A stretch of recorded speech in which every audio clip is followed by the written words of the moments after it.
Aaron Henderson, Florida man. You know the legend. That bizarre headline phenomenon where someone in Florida does something so unbelievably stupid, so chaotically unhinged that it goes viral. Well, sometimes those stories don't end with a mugshot. Sometimes they end with a body bag. And this is one of those times.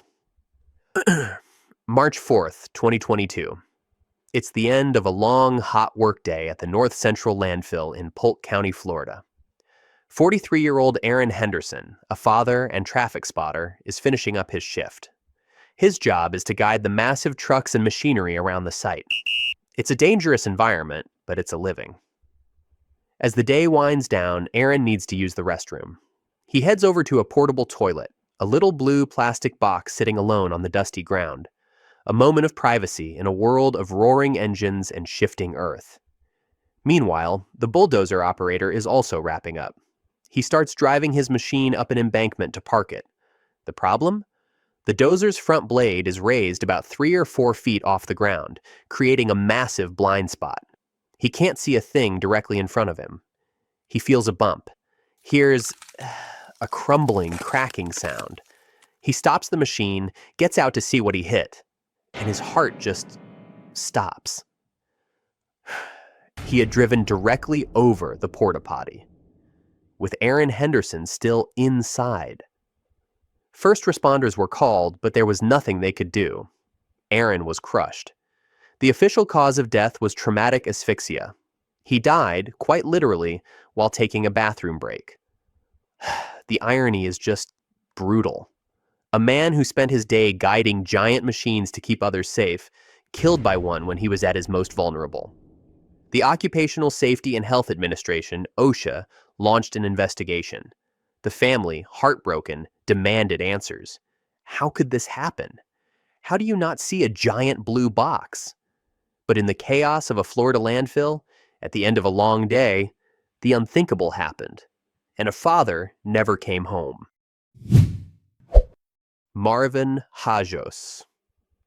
Some Florida man stories involve meth and alligators. Others, well, they involve prehistoric murder birds. Meet Marvin Hajos, a 75-year-old exotic animal breeder from Alachua County. Marvin wasn't your typical retiree. His farm was home to a menagerie of exotic creatures, including his pride and joy, cassowaries. For those who don't know, a cassowary is basically a modern-day velociraptor. They're native to Australia and New Guinea, can stand up to 6 feet tall, and have a 5-inch dagger-like claw on each foot. They are, without exaggeration, considered the most dangerous birds in the world. Marvin knew the risks. He'd raised them for years. But in April 2019, something went terribly wrong. According to the police report, Marvin was near the cassowary enclosure when he fell. Maybe he tripped, maybe his heart gave out. He was 75 and had known health issues. But the fall put him on the ground, vulnerable. And the cassowary attacked. The bird saw him as a threat. It did what cassowaries do. It kicked and slashed again and again. Marvin, bleeding profusely, managed to get to his phone and call 911. You can hear the weakness in his voice, the desperation, as he begs for an ambulance. By the time paramedics arrived, the scene was a bloodbath. The autopsy later revealed the horrific extent of his injuries. More than a dozen deep cuts across his face, neck, back, and limbs. One of those slashes had severed the brachial artery in his arm. He was bleeding out fast. They tried to save him. They got a faint pulse back in the ambulance, but the damage was too severe. Marvin Hajos was pronounced dead at the hospital. He had bled to death, killed by his own pet. The story went global. Florida man killed by giant bird he owned. It's the kind of headline that feels like a joke, but for Marvin Hajos, it was a brutal, painful, and very real end. The Alligator Survivor. Okay, this next one is the Florida man paradox in its purest form. It's a story that perfectly captures the state's chaotic energy. It's about a man who stared death in the face, laughed, and then, well, you'll see. May 2025. A 42-year-old man whose name was never publicly released decides to go for a swim. But this isn't your average dip in the pool. He jumps into a lake that is famously, notoriously infested with alligators. We're talking big, hungry, prehistoric reptiles, the kind that locals know to stay far, far away from. But not this guy. He just goes for it. He swims around, completely unfazed, while onlookers watch in horror, probably expecting to witness a gruesome feeding. He's in there for a while. And then, against all odds, he gets out. Untouched. Not a scratch on him. He survived. He beat the alligators. You'd think that would be the end of the story, right? A lucky escape. A tale to tell his grandkids. But this is Florida Man. The story is never that simple. The moment he gets out of the water, he gets into a violent confrontation with sheriff's deputies who had arrived on the scene. We don't know what was said, but it escalated fast. He allegedly attacked the officers, and they shot him. He was pronounced dead at the scene. Let that sink in. The alligators didn't get him. The giant, toothy monsters whose entire existence is a testament to nature's brutality, they let him go. But the moment he was back on dry land, human chaos took over. He survived the most obvious danger, only to die minutes later in a hail of bullets. It's the ultimate Florida Man plot twist. Jeffrey Bush. This one isn't stupid. And no, it isn't about drugs or crime or bad decisions. It's just terrifying. It's a reminder that sometimes, in Florida, the ground beneath your feet isn't as solid as you think. February 28, 2013. Seffner, a quiet suburb of Tampa. 37-year-old Jeffrey Bush is at home, in his bedroom, getting ready for bed. It's a normal Thursday night.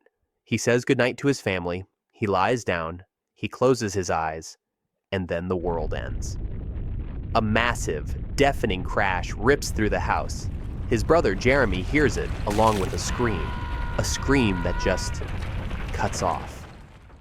Jeremy runs to Jeff's bedroom, throws open the door, and finds nothing. The bed is gone. The floor is gone. Where his brother was just moments before, there is now a gaping black hole about 20 feet wide. A sinkhole had opened up directly beneath the bedroom, swallowing Jeff, his bed, everything. Jeremy, without a second thought, jumps into the hole, frantically digging at the dirt and rubble, screaming his brother's name. He can't see him. He can't hear him. He just digs. A sheriff's deputy arrives and has to physically pull Jeremy out of the collapsing hole, saving his life. But Jeff was gone. The sinkhole was too deep, too unstable. Rescuers couldn't go in. They couldn't recover his body. It was too dangerous. Days later, they brought in heavy machinery and demolished the house, with Jeffrey Bush's body still buried somewhere in the darkness below. He was never found. He was, quite literally, swallowed by the earth while he slept. It's a horror story, a primal fear made real. Not a monster, not a killer, just the ground giving way. A tragic, painful, and uniquely Floridian death. A reminder that in the Sunshine State, sometimes the biggest dangers are the ones you can't see coming. Edward Archbold, Florida. A place where the line between a good time and a trip to the morgue is dangerously thin. And nothing proves that point better than the story of Edward Archbold. October 2012. A reptile store in Deerfield Beach is hosting a midnight eating contest. The grand prize? A brand new, expensive python. The challenge? Eat as many live cockroaches and worms as you can. Yeah, you heard me. Dozens of people signed up for this, including 32-year-old Edward Archbold. Edward was all in. He wasn't just eating the bugs, he was devouring them, shoveling handfuls of writhing, discoid roaches and worms into his mouth. The crowd cheered him on. He was the life of the party, the clear winner. And he did win. He ate so many bugs that no one else even came close. He collected his prize python, triumphant. And then he started to feel sick. He was vomiting violently, but he refused medical attention. He was laughing it off, just a little indigestion from, eating a bucket of live insects. A few minutes later, right outside the store, he collapsed. By the time the ambulance arrived, it was too late. Edward Archbold was dead. The official cause of death?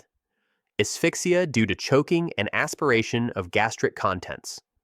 In plain English, he choked on his own vomit, which was full of bug parts. His airway was completely blocked by roach legs and antenna and worm segments. The other contestants were fine. The entomologist consulted for the case said the bugs themselves weren't toxic. It was just the sheer volume. He ate so much, so fast, that his body just rejected it, violently. He won the prize, but he lost his life. All for a snake. It's a story so absurd, so perfectly, tragically Floridian, that it almost feels like a parody. But for Edward Archbold, it was the dumbest and last decision he ever made.